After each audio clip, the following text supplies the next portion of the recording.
What's going on, everybody? Once again, I welcome back to the Diagnosis Success Podcast, where we talk about motivation, inspiration, dedication, and as always, just tapping into your higher self. And today we got a really, really dope special guest on the podcast. It's one of my dope brothers, man, that I know, man. He has had so much success in the music licensing space, man, just getting music placed in films, television, man, and his production is just serious, man. I mean, he's definitely one of those, man. I say top five that are alive in my book, but we'll expand on Oh, that. God. But I like to welcome, man, my brother, man, Maxton Waller. What's up, man? Oh, hey, man. Thank you so much. That's such a sweet thing to say, too. I've never been in anybody's top five for anything. So that's really nice. Definitely, definitely, man. No, the production's serious, man. Production's dope, man. Oh, So thank you. yeah, man, definitely, Thank bro. you. And for people listening that might not be too familiar with you, like, I think this will be super dope too for a lot of the listeners that we have, just to get more Yeah. familiar with you, things that you've accomplished, things that are coming, and they could just kind of get more informed. So Yeah, you for know, I, sure. I think like to start it off, like a lot of times, people don't know like where you're going necessarily unless they know where you've been. So Mm. for people that are listening that aren't necessarily familiar with you, could you kind of just expand on that? Like talk about how you got into music, like your beginnings, things like that. Yeah, man, definitely. So I'm, primarily now, when people ask me what I do, I say I'm a composer, because that's what my interest is in narrative stuff. I've done a lot of music licensing. Um, I've had some success in that, and that's been wonderful. But you know what I'm the target I'm aiming at is that I want to be a film composer, and you know I started out playing music at a really young age. I'm from Florida, unfortunately, and I grew up in like the Tampa area, and we moved around a lot when I was a kid, and I started playing music probably when I was like I would say 6 was the first time I ever started playing music, and I went to guitar lessons, and I was learning classical guitar, and I hated it. So I quit like 2 years later. I was like, I'm out. I can't do this. And then we moved again, and I was having a really hard time. I was 10 years old, and I was having a really hard time in school, and I needed, some kind of outlet outside of school because I didn't have a lot of friends. I was getting bullied a lot. It was pretty tough. And I got an electric guitar for Christmas that year. And when I would get home from school, this is before this is before iPads, by the way. So I would go and I'd print out tabs from the internet for like my favorite songs. And I remember one of the first ones that I learned on tabs was Song 2 by Blur. Um, and I would spend my days just learning songs that I loved.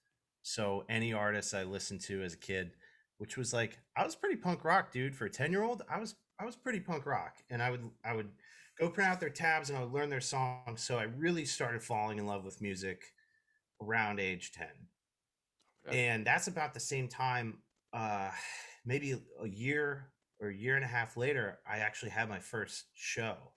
I started performing, and it was at this pub, and it was like a basement pub in upstate New York. We were on vacation, and again, it was just songs that I had learned from this songbook that my friend gave me.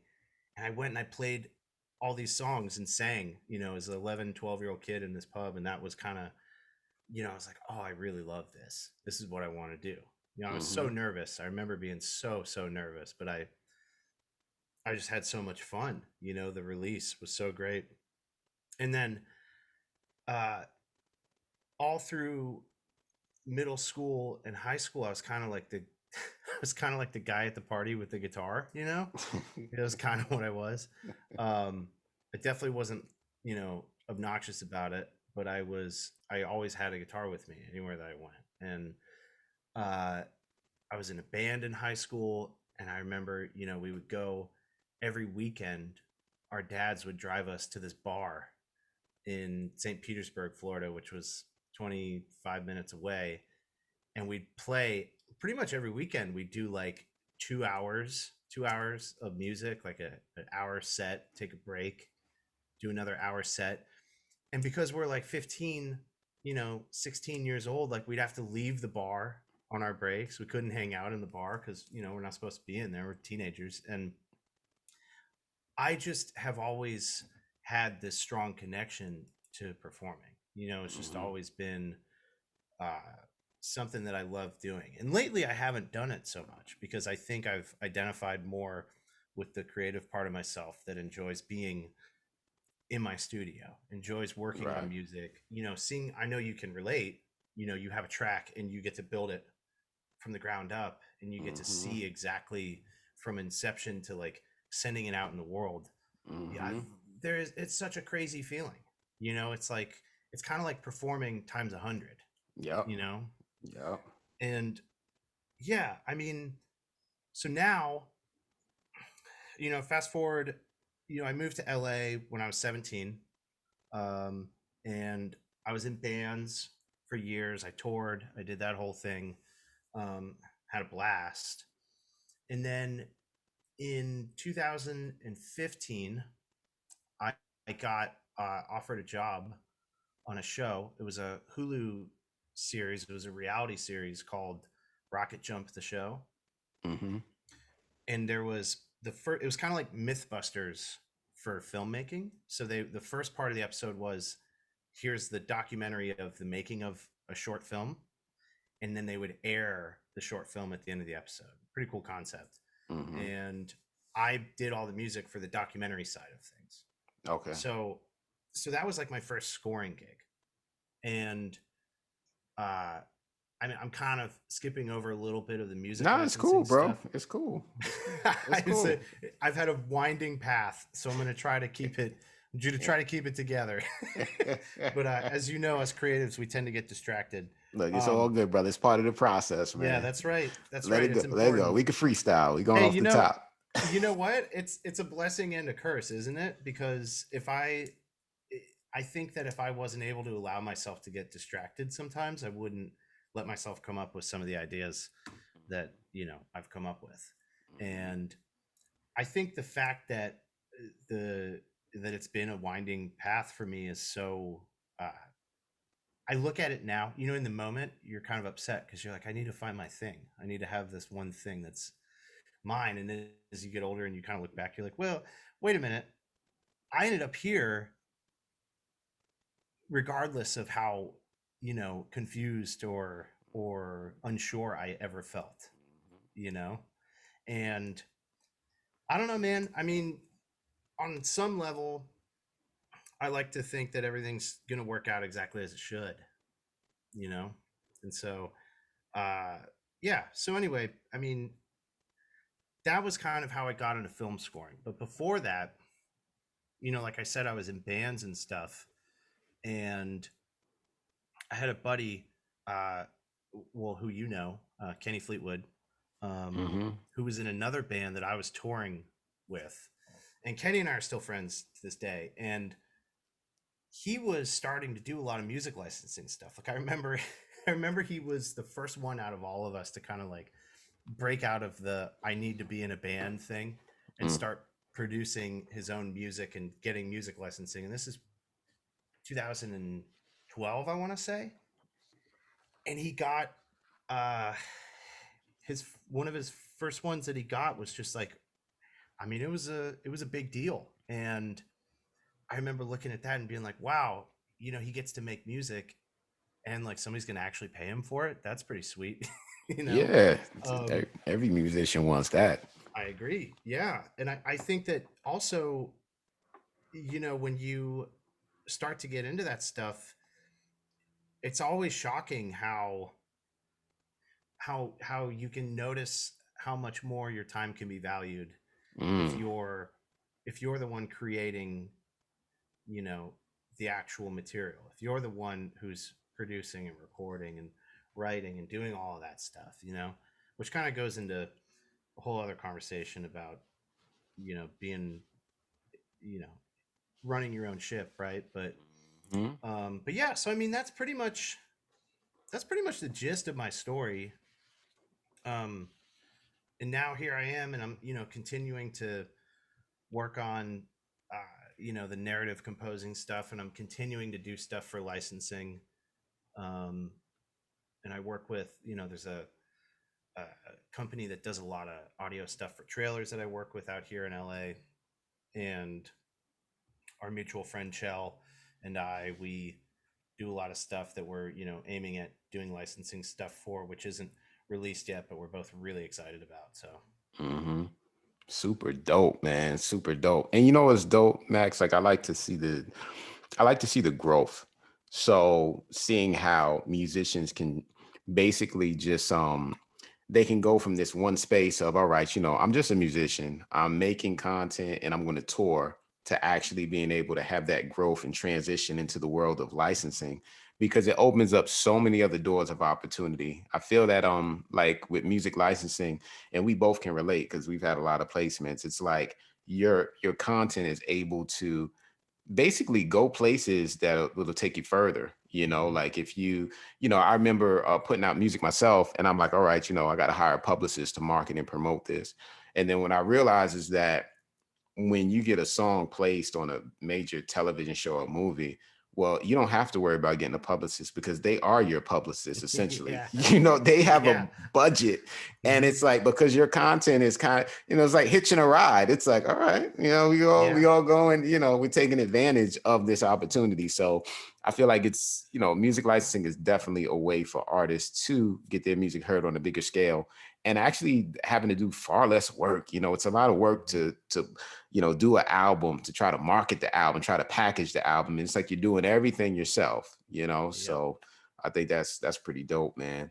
Yeah, um man. Yeah, the the marketing side of it is undeniable. mhm.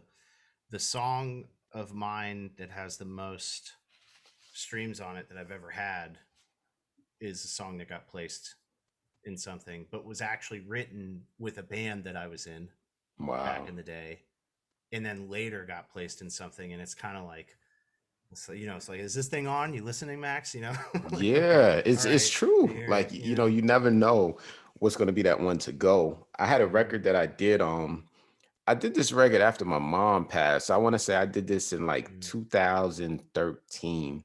I did this record, and mm-hmm, it was an underground record. I put it out on an album or whatever. And then years passed, and then the song actually got placed in 50 Cent show, Power. And once wow, that hit, uh literally, like, revenue had went up 135,000%. That was literal. Like, I looked at it in the green and I'm like, are you kidding me? Like, because a song, but this is yeah, the power of music yeah, licensing. It's mm-hmm. like, creating a whole new base that wasn't aware of your music. So it's Yep. definitely great for exposure, man. Like, and I think that's the dope part about this podcast, is like having successful people like yourself on to kind of, realign how artists view things. It used to be, I need to get a record deal to be successful. And now that's not the case. It's like you Thanks, can, man. yeah. Thank you, dude. I, Yep. you know, I think too, it's interesting that you talk about, this record that was obviously really special to you Hmm. and ended up being very successful for you. I mean, maybe that's another thing to talk about too, which is something I feel very passionate about, which is that I don't know if I'm allowed to curse on here, but I Of think course, man. people Be can free, smell. brother. Be All free. right, all right, all right. I can do that. Um, people can smell bullshit from a mile away, I think. Hmm. And I think that of all of the industries of art, I actually think there is a place for, you know, music that you don't have an emotional attachment to in Hmm. licensing. And I also think that when you are attached to something and when you do put your all into it, I think people can tell. And I think that Yeah. it will have, I think I basically what I'm trying to say is I think you get back what you put out, and, you put out all the energy making this record, following this like big event in your life. And then look at what eventually came of that, Yeah, I it's mean, true. it's pretty beautiful It's if you true, bro. I agree with you, man. Yeah, like the passion. I think that goes a long way. Like you said, like people can feel it, and they know when an artist isn't really pure, and they're just going through the motions, or whether they're chasing a trend sonically, and it's like, all right, this is just what's popping for the moment, as yeah opposed to someone who's intentful. I think, and a lot of successful musicians, I would like to say, like the most successful musicians have that. When people I remember when I first heard Eminem, and I kept hearing, oh, you gotta hear this white boy, he's a rapper. And I'm like, okay, I didn't care about his race. Only thing I cared about is what he had to say, and right if it was authentic, and I could feel it through his music. I could feel the passion. I never viewed him as like a culture vulture, or he yeah was appropriating Black culture. I viewed him someone that basically he went through a struggle and he had a story to tell, hmm and you know struggle basically is like, it's an emotion, it's a feeling. hmm So I don't care if you're white, Black, Asian, Pakistani. If you went through a struggle, I can relate to you, hmm so yeah that goes back to what you were saying about feeling it, being authentic, you know, yeah like, you can feel it. And I think that's what yeah separates truly great musicians from mediocre musicians, like we're able to translate our passion, our convictions, our pain into our music, you yeah know. yeah totally So great point, totally man. Great and point, it bro. and it's our job. It's our job as artists to help people, to help other people translate that too. Mm, There's a lot of I think that I think that the biggest gift you can give to somebody with your music is to make them feel understood. that's powerful. You know, I think that if you can help somebody understand or make space for their big feelings that they have with your art, then I think you've done your job. Wow, Max. I agree with you, bro. I agree with that 110%. And it's true. It's like I had a line in one song. I was like, I'm a voice to the voiceless. So there's people out there where it's like they're not, musicians like us. So they don't necessarily have the capacity to make a song that expresses what they feel. However, they can put on some of your stuff, they could put on my stuff, whoever, and they can get in tune with something that they connect with. And that's true. It's like, like there's like I know there's some people, some musicians don't agree with this, but I do feel there is almost like a social obligation to a certain extent, Mm-hmm. right? Because we have the voice. So if we're not using our voice to be impactful, then what are we doing? You know? Man, amen. It's funny you say that. You reminded me of this time. It was 2014, and I was in a bad spot in my life, and I was driving, uh, not because of my job, because of personal stuff, but my job happened to be at the time that I was an Uber driver, and um, I remember I picked this guy up in Venice or something, and he starts talking about how we're just making small talk. What do you do, man? He's like, oh, uh, I developed a sports betting app, and I don't remember which one it was. And he's like, and I just sold it to this company, probably for like $1 billion or something crazy like that. Crazy. Jesus You Christ. know, That's and I casual didn't. conversation. Yeah, I know, right? Just Yeah. casual. I'm like, why are you in my car right now, dude? Like, Wait, why where's the you here? DJ? Come on, man. and and he's like, what do you do? And I'm like, you're looking at it, dude. At the time I was feeling kind of down on my art. I had just come off of like a band breaking up. Uh, I was struggling to like figure out what was next for me creatively. And he's like, yeah, but outside of this, like, what are you passionate about other stuff? And I'm like, yeah, music. I'm a lifelong musician, composer, songwriter. I like to produce music. And he's like, oh man, thank you. And I'm like, what? He's like, yeah, thank you. He's like, I always thank artists when I meet them because artists are the ones who are responsible for moving the culture forward. Mm, And I was like, whoa, I had never, I mean, it was one of those things that's so obvious that you don't think about it. You know, it's so obvious looking at history how art has moved the culture forward, you know, in every place that art has existed. But now, you know, feeling like you get to be part of, you know, just whatever this energetic movement is that continues to develop the culture is so, it's such an honor. It is. Honestly, it's not, you know, making money licensing music is great and that's a very practical thing and you need money to survive and that's amazing. You know, getting to create something you love and then making money on it, well, Mm, that's pretty badass. I mean, that's an yeah. amazing feeling, Yeah. you Yeah. know? It's true. It's true. I agree with you, man. Yeah. And I think, because this podcast, we always talk about music, but then we incorporate um life.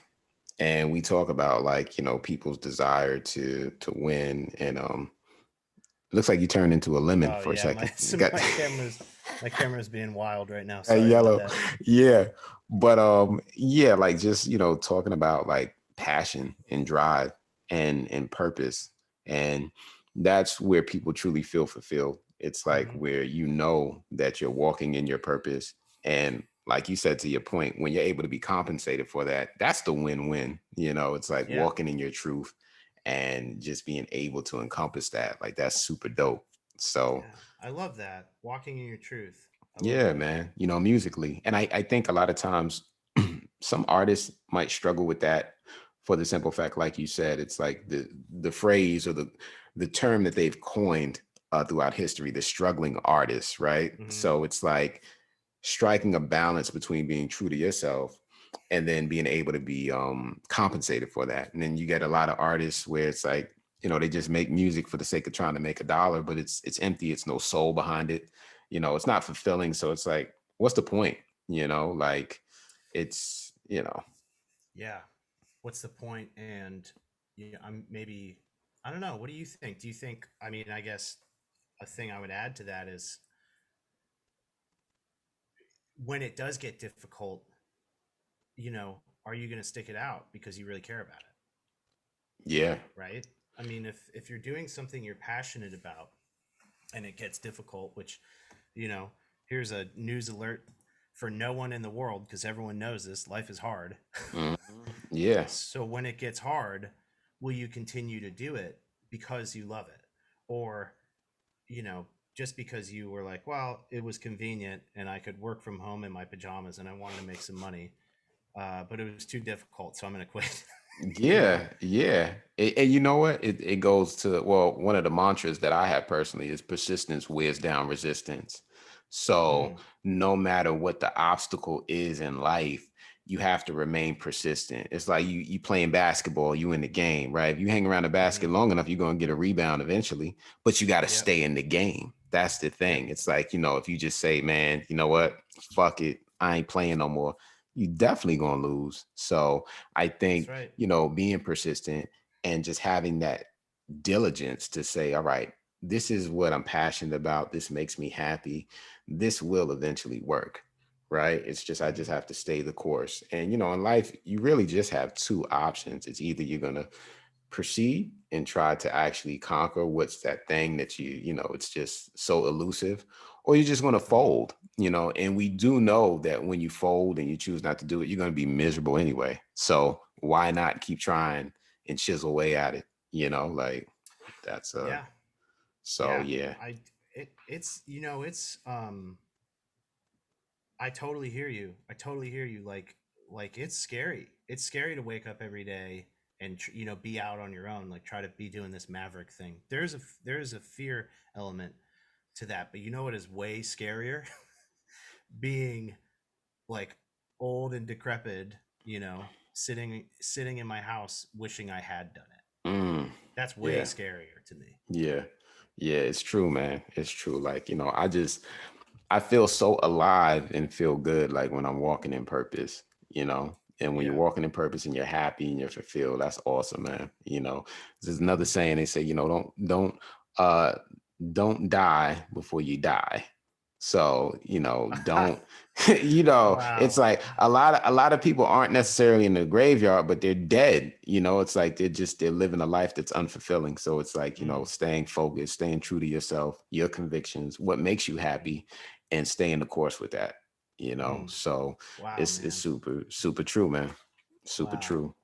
Yeah. One thing I wanted to ask you, Max, because it was a couple of things that stood out to me. But you've been in the industry space for a long time. I know you told me about as far as the musicianship with your band and stuff like that, and then transitioning. I know that there had to be like obstacles, and you did mention like you were in a pretty dark space at one point in time. Mm, Uh, yeah. what would you say was the most challenging time for you? Because we know like with musicians, it can be trying, because it's like we're trying to make it, and sometimes it seems like things are just falling apart and nothing is hitting. So what's a challenging time that you can pinpoint in your life regarding music, and how you were able to overcome that? Man, I would say that like the challenging times, you know, any time that has been a challenging time for me has always been because of um, the fact that our personal lives are so intertwined with being an artist. And I'm somebody who struggles with anxiety. I'm somebody who can doubt themselves pretty easily depending on what the circumstances are. It's it's not it's to me, those aren't things that ever will go away, but they are things that you learn to manage in life. And now I guess what I would say is like the the obstacles for me personally are all relative to opening doors for myself, and um believing that I could actually make it work, and doing that while also managing working with difficult people and trying to be creative. I mean, that has always been a challenge. And I think that what I've learned to do, it's funny you kind of already said this, but what I've learned to do is just to be present. Mm, And I've learned that if I can be totally in the moment, totally present, um, it kind of doesn't matter what happened before, what's happening in the future. Um, like here's a good example. I had, uh, and this will dovetail into something else I think is important to talk about, which is building relationships. But I had an opportunity this summer, uh, via a friend, to work on a different friend's passion project. It was a book. This person wrote a book and then wanted to create an audiobook version of it to help pitch it. mhm. Um, I was like, wow, I've never done anything like that. That's so wild. But I did it, uh, and I became close with this person. And in the process of becoming close with this person, well, he tells me, oh, well, I have this new show that I'm creating on like a big streaming network that is a household name for us. And I want you to pitch on it. I want you to pitch to be the composer on it. And I'm like, whoa, this is crazy. It went from being, I'm going to help this person out with their passion project to, wow, I just made a friend for life, I feel like. And I get to pitch on this show. And, you know, maybe a year ago or 2 years ago, I would send in the pitch and I would be an anxious mess because I'd be worried about, am I going to get it? What if I don't get it? Am I good enough? All that stuff.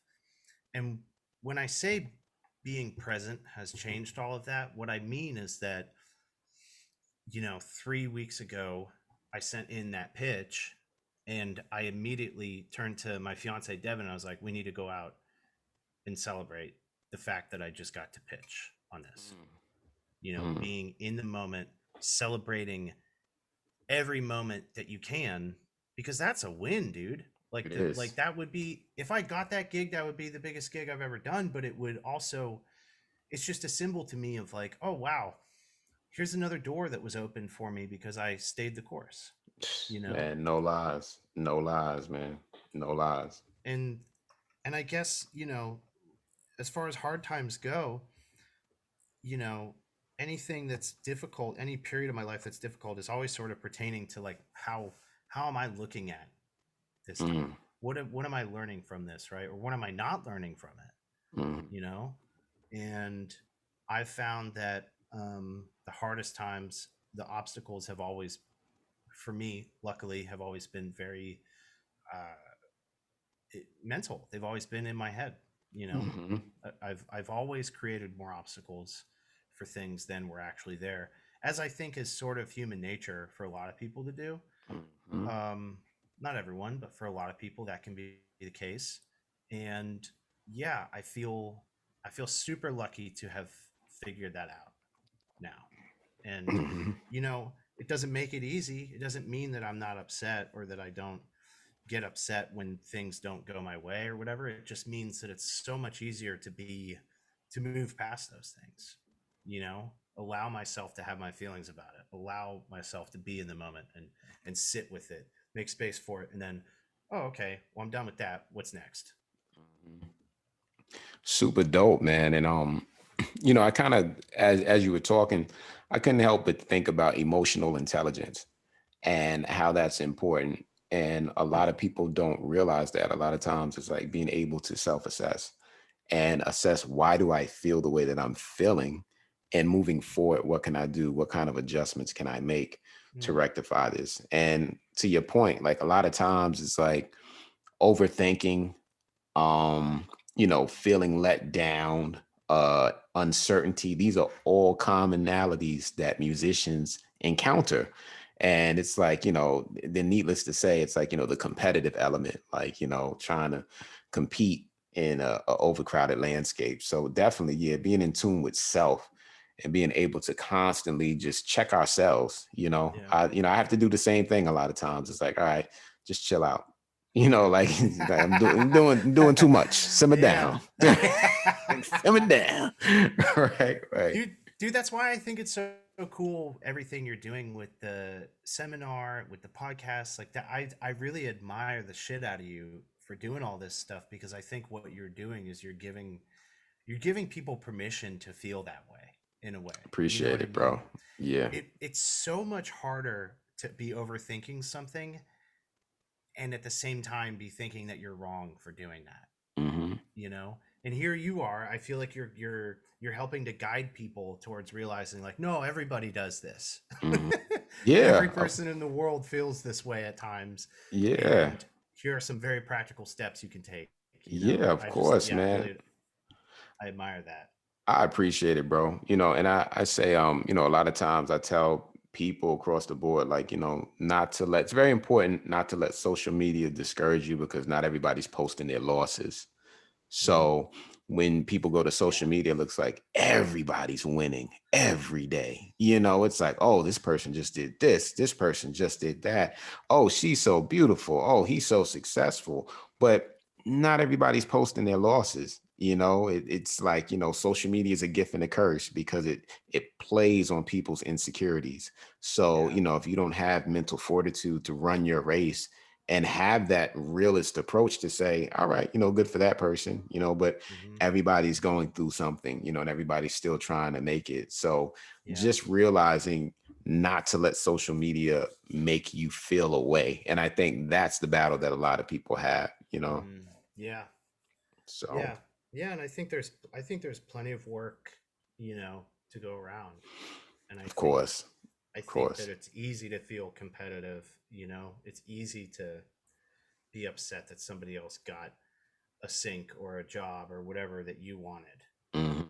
It's so easy to go there in your head, and I think that that's habitual. We Yeah. like have made it so much easier on ourselves to be upset about those things than we have to think critically about it and be like, well, okay, it's not like that was the last job that's ever going to happen, so good for them, Yeah. and to genuinely mean it, Yeah. because that's a whole other thing, right? I Yeah. mean, the comparison thing is a killer. It's It's so Comparison is hard. the thief of joy. Yep. You know, always constantly comparing yourself to other people. So yeah, just, running your race for all the artists that are listening. And even if you're not an artist, just listening to this podcast, just run your race Yeah. and be content with that. I Whatever it think that is. that's, Yeah. yeah, whatever that might look like for you, Hmm. that's important, man. Um, Another thing, Max, that I wanted to say to you, man, it's a couple dope points, man. I had, man. I'm like, it makes it hard when I'm interviewing my peoples, because I got some good stuff to ask, But I would say, man, so you've had a lot of success, man. Like you've had a lot of success, and you continue to have success. Out of all the things that you've accomplished, what is one of, let's say, what's a placement that you've got, like a sync that you were just super Hmm. proud of, man, that you were like, yo, man, this is awesome. I think something I was really creatively proud of was the one I was talking about that was the song that ended up getting all the Spotify attention. And Hmm. um it was the same company that made the Hulu show I was talking about. Okay. They actually had another show that you've maybe heard of called Video Game High School. Hmm. Uh and it's on Netflix, but it started out as like one of the early, YouTube scripted series things before YouTube originals existed and stuff like that. It was just people who were, made videos on YouTube, and they eventually amassed these huge audiences. And yeah, so these guys made a show, and it's called Video Game High School, and there was a scene in it where one of the characters goes to prison, and he's like in the prison yard with all of these really hardcore looking dudes. And uh the song that was placed in that scene was a song I wrote for a band I was in called Handsome as Sin. The song's called Tell Me How You Died, and it's like a blues rock, uh pretty aggressive blues rock band from like 10 years ago that I was in.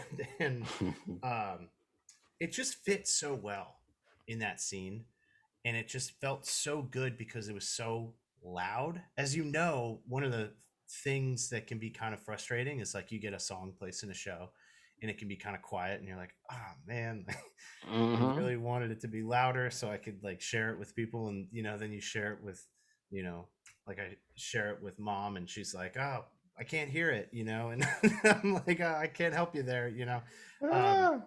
but this was super in the forefront, and it was just it was a really uplifting moment for me. Hmm. And people loved it, and people went and put it on playlists in their Spotify, and it got a ton of streams. I think Wow. I mean, for me, not for some people, but for me it was a ton of streams. I think it's like a million something now. Wow. And another one that I think about was uh oh, maybe you actually, do you know Anna San Juan? She's she's One. friends with Chell, so I thought maybe you would know her. Yeah, the name sounds familiar, but I don't know her. Dude, Anna's awesome. She's crazy talented singer songwriter. She also is like a music supervisor on a lot of really cool projects. But she um, she was a music supervisor for this commercial for like a home security company, Hmm. and one of the big home security companies. And she hit me up and was like, "Hey, they licensed the master rights for Dream by the Everly Brothers, Okay. and they wanted another rendition of it. And so they basically hired me to produce a rendition of the Everly Brothers Dream. And it ended up going, like, the commercial went on YouTube, and I guess so many people were asking about the song that the company decided to make a whole separate YouTube video just for the song. And I mean, it's in the millions of like people who have listened to it, and that felt really good. Because obviously you have the song itself, is recognizable. Everybody loves that song, Mhm. but it felt good because I was like, that was my take on Right, it, right, of and course. people seem to be responding to it. And so I would say the moments that I'm really proud of are mostly revolving around, when I can see the impact that it's having on other people. Yeah. Yeah, you that know? that's super dope, man. And it's true. It's like having impact, you know, Yep. because like they always say there's a difference, there's intent and then versus impact. So, a lot of times musicians' intentions can be pure and in the right place, but the impact, it might be like, nothing happened, so to Yeah. actually, you know, got Yeah. like 5 streams, and that's your grandma, your auntie, Yep. your uncle, and then you played it twice. It's like, what's going on here? You know? So that Yeah. impact, man, that's dope when you can see it, because it's like, wow, like when it's true to you, like people get it, and that's just like affirmation, confirmation, like, wow, it hit its target, you know what I Yeah. mean? So it's Yeah, super man. dope, man. Yeah, that's right. Super That's dope, right. man. That's So right. so another thing I wanted to ask you too, as far as because you got a lot of drive, Max. You got a lot of Ah, motivation, thanks, man. and I mean, to be persistent in this industry, you have to be that way. So for me personally, like my mantra, like I said before, is persistence wears down resistance. Hmm. So, no matter what happens, like you still got to stay focused and just stick to the script. So my question to you is, what is a mantra that you live your life by? Like, what is your code that Yeah. keeps you on point when even the times that you feel like you might be getting a little off track? What kind of tugs you back in the right direction, would you say? Yeah. That's a great question, man. What has been helping me lately, and by lately I mean, the last couple years, has been um thinking of, it's not necessarily something I say or repeat to myself, but it's more a thought that I have or a feeling that I have, which is that I try to think about being successful, you know, and what I view as when I will be successful, right? And then I kind of try to put it into perspective because um, something I heard somebody say once was that, success is not this place that you arrive at. Success isn't a number in your bank account. It's not a number of streams. It's not a show that you got a song into. Those are things that contribute to you being successful, but that's not what success is. Success is how you behave every minute of every day. Mm, So, kind of being able to, you know, look, we all need downtime, right?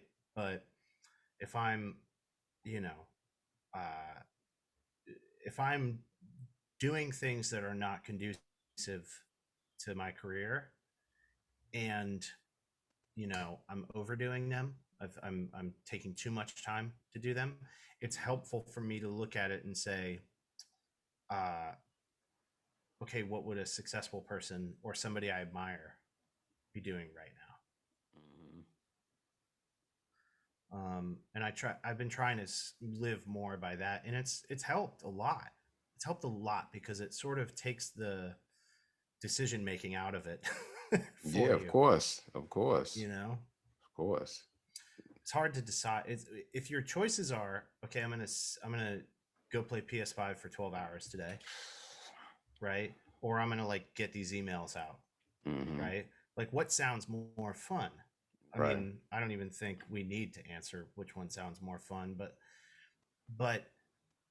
if I say, well, what would insert composer who I admire here do? You know, uh, the answer is pretty obvious, right? Hmm. So it comes down to decision making. It's not, you're not doing anything wrong if you take time for yourself. Everybody, like I said, everybody needs downtime. You have to do that. But you also have to get things done, and you also have to be proactive about them, because if you intend to go into an industry like film or like music licensing, nobody's going to, I mean, unless, well, no, even if you have representation, or even if you're, you know, part of the unions, like those people still have to be very proactive about what's my next job? What am I doing? Hmm. What's the next step for me? How do I get to where I want to go? Hmm. And instead of thinking about it like, well, if I play Far Cry right now, I'm not going to be. successful in 5 years, I like to think about it like if I play Far Cry from now until the end of the day, I'm not going to feel successful at the end of the day. Mm-hmm. It's a feeling. It's not this thing you can measure, right? Mm-hmm. So, yeah. So I guess that's. I mean, I hope that's not too convoluted Nah, answer. nah, not at all, bro. And you know what's crazy? I was having this conversation with someone 2 days ago, and it ties into that because we're talking about what does success look like, and you know, success equates to happiness and feeling fulfilled. Yeah. So you can have a lot of times we turn on the TV and we say quote unquote successful people that are multimillionaires and they kill themselves or they're checking themselves into rehab for substance abuse. And people look at that and say, oh my God, they have everything. Mm-hmm. What can be the problem? You know, you're a multimillionaire. Why are you doing drugs? You know, why are you an alcoholic? Why are you always in a depressive state? And then you can have a guy who is a janitor at a public school and he can be the happiest guy on the planet, Mm-hmm. right? Not a Yeah. multimillionaire, but he's just content. So I Yep. think success equates to happiness and feeling in a place where you're content, you know, and like you said, it doesn't equate necessarily to a monetary amount in a bank account, right? Mm-hmm. Because money doesn't equate to happiness. Of course, it's a tool that you need, that you leverage to pay your bills, to sustain a certain quality of life for yourself, but money doesn't always equate to happiness, you know. So Yep. happiness is a state of being, feeling fulfilled, you know. That's right, man. That's right. And I think even where I struggle sometimes to find the line between, um, you know, the right kind of pressure to put on myself. You know, um, I think you have to. I think there's certain areas where you can use either yourself or somebody else to light a little fire under your ass, um, and that can be very helpful in terms of just getting things done. But I also think that there are times when we're putting too much pressure on ourselves to try to either interpret what's going to happen in the future or try to uh, predict how we're going to feel in the future. That's a big one, right? If I, going back to this pitch that I just did, if I don't get this job, I can sit here and I can try to predict exactly how I'm going to feel if I don't get the job. Guess what? I have no idea how I'm going to feel. I have no idea how I'm going to feel because that's not something you can predict. I just don't believe that our brains can do that. So rather than assume that, because if I do that, if I go forward into my day and I'm trying to predict how I'm going to feel about stuff, my brain is not logically separating what I'm thinking is going to happen from what actually happened. And guess what? I end up with all of the feelings of disappointment because all I've been thinking about all day is being disappointed. Mm-hmm. And that's normal. That's natural to feel that way. I mean, you should, if you are never upset, there's something wrong with you. Yeah, that's not normal. It's Yeah, not man. normal. Yeah. Yeah. Yeah. And so I mean, I guess, to your point, uh, you have everything. How could you look at people who, like you said, people who seem to have everything and seem to also have all these problems. It's like, guess what? It's because they have everything. They also have humanity. They're Mm-hmm. also humans. They have all Mm-hmm. the same feelings we have. They have all the same problems we have, just in different forms, Different you forms. know? Yeah. And and I think that it's so easy. It's so easy to uh, get ourselves into a state trying to control the future. Mm-hmm. And, you know, I think as much of that control as we're able to give up and just focus on the work and, like you said, focus on being fulfilled. Mm-hmm. I mean, uh, truthfully, I think that's how you get to be successful. That's key. And that's paramount. But you know what? I'm going to follow that up by saying I still have a lot of work I want to do. I still have so many things I want to achieve. So I don't even know if that's right. I don't even know. I'm not Right, going to right. claim. I'm not going to claim to know what I don't know. But I'm going to tell you from everything that I've learned that that's my experience so far, Mm-hmm. and Nah, very true. that's how I feel right now. Mm-hmm. And so I'm happy. I mean, I'm happy to be wrong about that. But Yeah, definitely. for right now, until something else changes my mind, you know, Yeah, that's super dope, man. Like, yeah, just being content, and making dope music in the process, man. Like, yo, that's a super dope spot to be in. You know what I mean? yeah, Like, man. of course, man. You can't beat it, bro. You can't beat it, man. Contentment. That's where it's Yep. at. Contentment, man. Yep. Um, Something else, let's see, man. If oh, well, you know what? Here's a question I have for you, bro. And Yeah, a sure. thought triggered. So we have so many musicians that listen to this podcast. Hmm. And entrepreneurs, business-minded people. As far as the world of sync, do you feel, because I noticed like a trend recently. I saw a couple of things. I saw that there was a company that emerged um that was charging $199, right? So people could pay $199. Um, doesn't matter if it's a big production movie company, or if it's just a person that's a YouTuber. Anybody can pay $199 for the year, and they can use the artist's music in their catalog for whatever Hmm. purpose they want. So if a Hmm. person, let's say, is, they want to make a video of their dog eating a cupcake on YouTube, they pay $199 and they can use that. But if a movie has a budget for $20 million and they pay that $199, they can still use that same music for that purpose. So my Hmm. question to you is, given the landscape of music, like, how do you feel about things like that? Um, Especially for musicians, because there's a lot of talk amongst musicians about the devalue of music, and what is music actually worth, and what is a price point that is fair for artists, and is what's Hmm. happening. Obviously the people that use the music, they benefit from that price point, but it hurts the musicians, so what are your thoughts on that? And I guess, the follow-up question would be like, as a musician, what do you feel is the best approach that musicians should do? Well, my first thought is that I can't. Sorry, my dog's going crazy right It's all good. now. So uh, probably want to record. What's your dog's name, man? she's Miley. Miley. Miley, That's like, come Miley. on, man. Let's Miley, wrap come this here. up, man. We gotta record some songs, man. There she is. She wants to come say hi. What's up, She Miley? got What's the going on? big puppy dog eyes.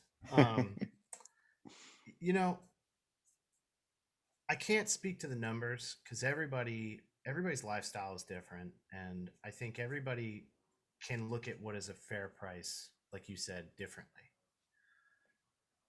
What I think about stuff like that is you mentioned, whether it's a movie with a $20 million budget or it's somebody making a YouTube video. Well, I think that, I mean, in the grand scheme of things, you know, there are bigger budgets for movies than $20 million.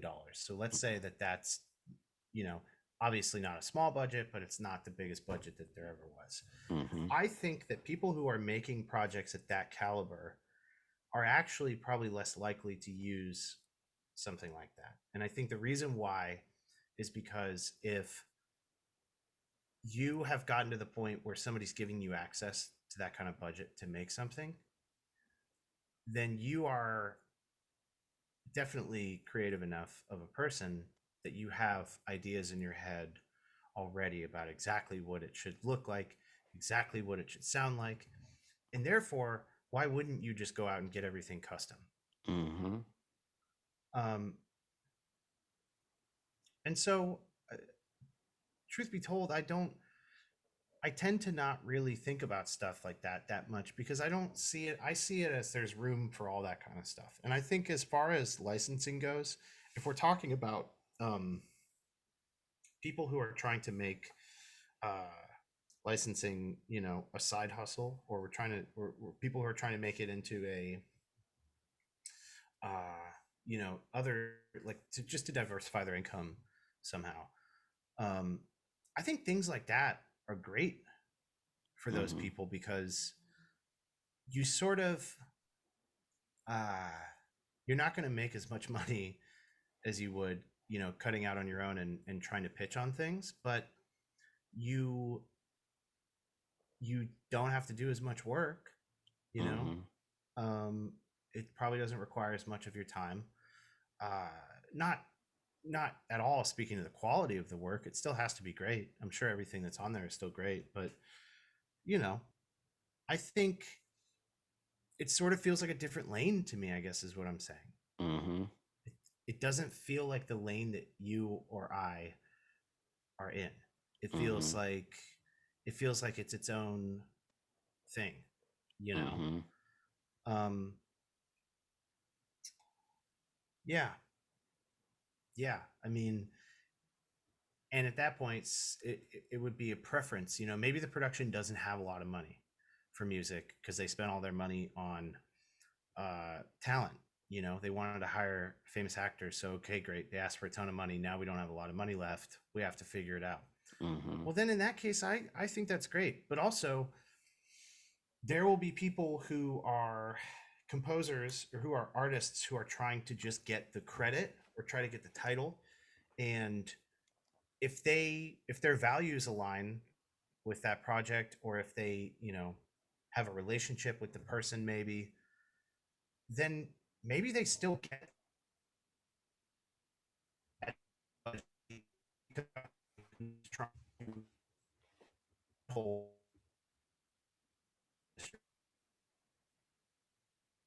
You know,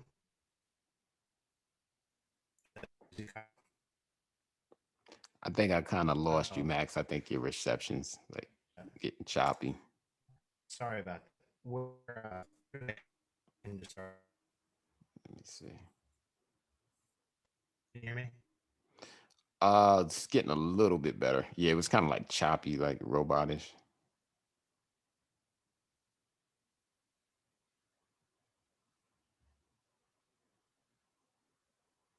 There you go. Hey, sorry about that. My Not, internet's being crazy right now. nah, you cool, man. Yeah, yeah, it's all good. Robert's gonna edit it out anyway, so don't even Okay, worry about okay, it. cool, Yeah, yeah. cool. Um, Thanks, Robbie. You the man, um, Robert. yeah, yeah, yeah, Robert. Thank you. Um, so yeah, so I think what I'm trying to say is I think there's a place for stuff like that, Mm-hmm. and I think that that's not really my competition, and that's not really your competition. Um, and that's okay. And even if it was, that's also okay. Right. It doesn't freak me out because I don't view that as devaluing. I don't view that as devaluing my music. Mm-hmm. I view that as creating, uh, opening a door for somebody who wants to get into music licensing. There's a lower barrier to entry with stuff like that. You Mm-hmm. know, um, if you're trying to sign a publishing deal with somebody like one of the big publishing companies, there's a higher barrier to entry. You have to have a track record. You have to have the songs to back it up. You have to own your own catalog. You have to yada yada yada. There's all these steps, right? Mm-hmm. With that kind of thing, they're like, yeah, we'll give you X dollars and you make us Y number of songs, and you know that's it. Mm-hmm. uh, so I think that that's actually great for some people. Mm-hmm. Um, you know, yeah, I don't see it as a negative really at all. Right. One thing I thought about too is like, everybody is responsible for setting their own price point. Right. So, you've got McDonald's and some people love the dollar menu, Mm-hmm. right? You're gonna go and you're gonna ball out. You're gonna take $20 and you're gonna eat like a king. Then then you got some people say, absolutely not. I want Peter Lugas, right? I want Ruth Chris. Mm. So, you pretty much you set your price point and you don't deviate from that. So I think, a lot of times for musicians is, it's not one size fits all. Everybody does what's best for them. and then you just take it from there. You know what I mean? So, Yep. and like you said, to your point, when people want quality, they know where to get it. Yep. So there's always going to be those people that they seek out what they need. So That's I right. agree with you. I agree with you, That's right. man. Yeah. Yeah, So that's right. That's exactly right. so I got two more questions for you, Max. I'm here. All I'm here right. all afternoon if you want anything you need. Yeah. Yeah, bro. So two more questions. So there's one question I have. It's called a Back to the Future question. So it's kind of like Marty with the DeLorean, Love right? it. Going I back in love it. time, right? Classic, right? Love it. Classic, man. Love it. So I just watched that, by the way. I just watched that like 2 weeks ago, 3 weeks ago. really, yo, my Yeah. favorite one was when they came out with Back to the Future 2, where they had the hoverboards and all Yeah. this spacey stuff. It was Yeah. crazy, man. I love that. So, dude, that was Yeah. such an epic moment from my childhood. Like, Yeah, man. It ah, was super dope, man. Super dope. So yeah. if you could go back in time and just have a conversation with your younger self, what would be something impactful? If you could only choose one thing to say, what would be something impactful that you would tell your younger self that you wish you knew then? I would, um, I, I'd go back and I, I would beg young Max to meditate. That's what I would do. That's powerful. I'd be like, you need to meditate every day because that's changed my life, Um, and it's one of those things that I wish I had just started doing it sooner, Mm, you know. I was never skeptical of it. That wasn't why. I just didn't. Well, I guess I was. I didn't know if it would actually work, you know. Spoiler alert, it works. And yeah, I think that's the first thing because I think that addresses a lot of like I was saying, the mental barriers that I would sort of set in my own way. I would feel less anxious, so therefore I wouldn't be worried so much about the future, and I wouldn't be so worried about, I would just be able to focus on myself and my goals. That would be ideal. If I could go back to talk to a younger Max, I would try to make it so that he would just focus on himself and his goals. mm. And I think meditation is a huge, huge part of that for me right now, especially. That's super dope, man. Super dope. How often that's a great thing, man. Like how long and how often do you meditate? Like, is it a certain duration that you do in a certain amount of time in certain days? Like, Yeah, yeah. It's I do it for 10 minutes. Uh, I try to do it every day.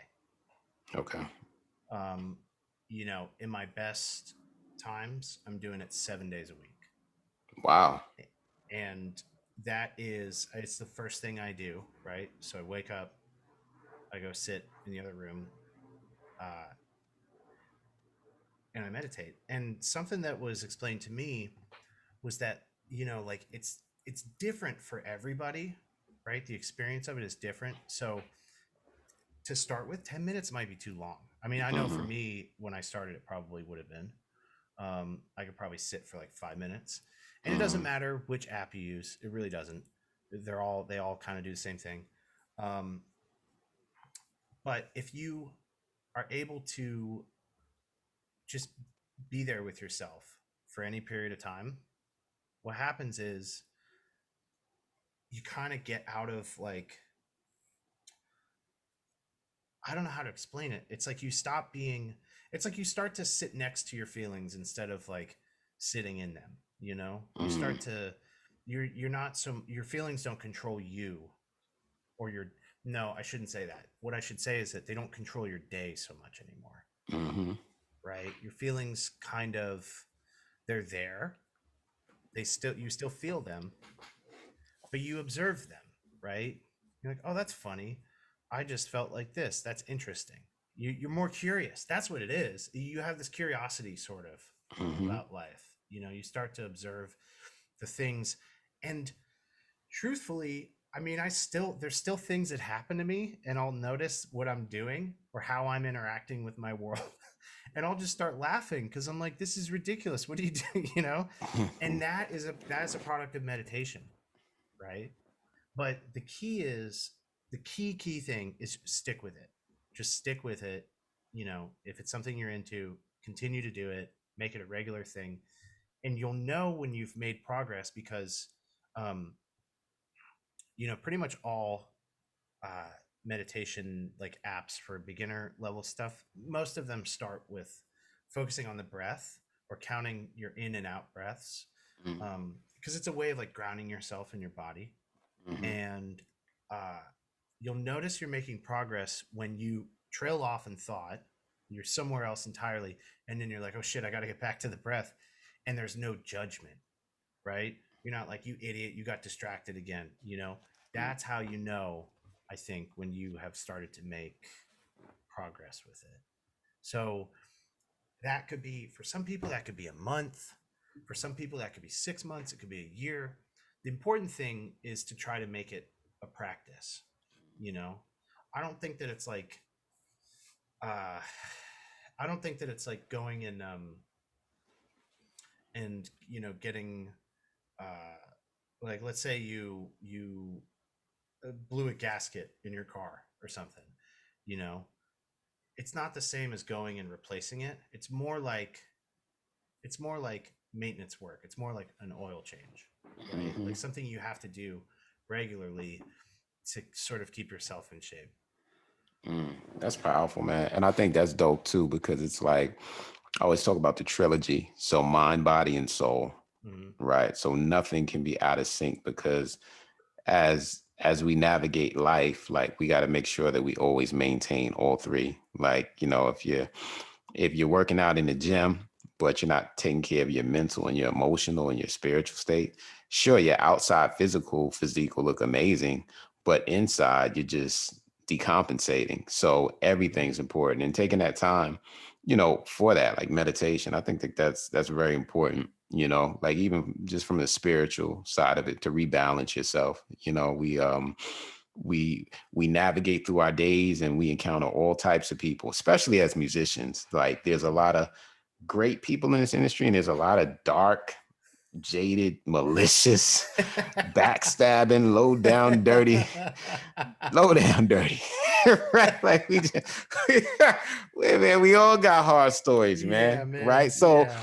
it's Mm-hmm. important to have that meditation and that spiritual enlightenment to be able Mm-hmm. to, I mean, for lack of better words, just realign your spirit, right? Realign your mental and just say, all right, today was a challenging day. This person, their energy was off. This person, their vibe was off. But Yeah. you know what? Just to realign and get everything back on track, man. Yeah. You know. So Yeah, it's wild, man. It's wild. I mean, you don't you don't really realize how much stuff you're carrying around until you kind of yeah. stop carrying it around. Yeah, it's true. It's true, man. I agree with you, man. So, yeah, man. So, one more thing for you, Max, man. We drawing it down now, my brother. Lay it on So, me. I'm yeah. ready. So basically, I mean, you've done so much dope stuff, bro, and we just appreciate you taking out the time, man, Oh, for the thank you, podcast. man. So, I'm so honored. I'm honored that I got to come on, man. look, man, we honored to have you, brother. And for people that don't know, my brother Max, he's going to be a part of the Sync seminar. So, that's going to be January 8th, man. So y'all definitely need to attend, man. And we just going to have some dynamic panels talking about everything: music licensing, motivation, artists being able to find different ways to actually just do what they have to do to succeed. So, we're happy to have him, man. And Max, if there's anything on the horizon, anything you got coming, or anything that you want to talk about, let the people know, man. Like what's next for you. Yeah, there's a lot of exciting stuff happening right now for me.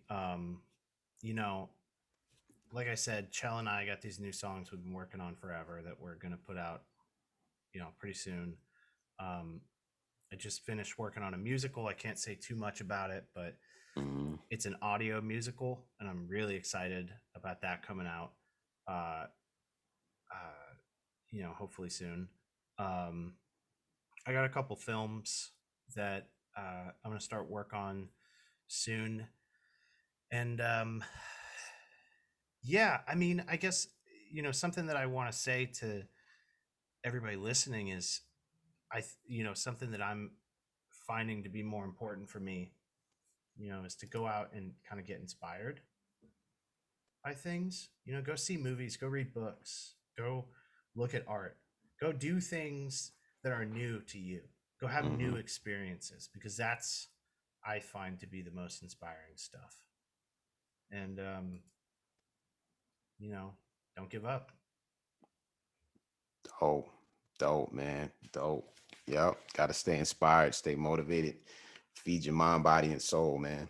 Like that. Yep. That's key, man. That's key. So, well, this was super dope, man. Like I said, man, we just appreciate you, bro. And Oh man. yes, it's been super dope vibes, man. So, we're gonna keep building. And yeah, man, we appreciate you, my brother. Yeah, man. Thank you so much for having me. This is awesome. I had a great time. Anytime, anytime, brother. So for all the listeners, once again, this was the Diagnosis Success Podcast, man. And we just appreciate y'all, man, and just always listening, always tuning in, man. Y'all stay motivated.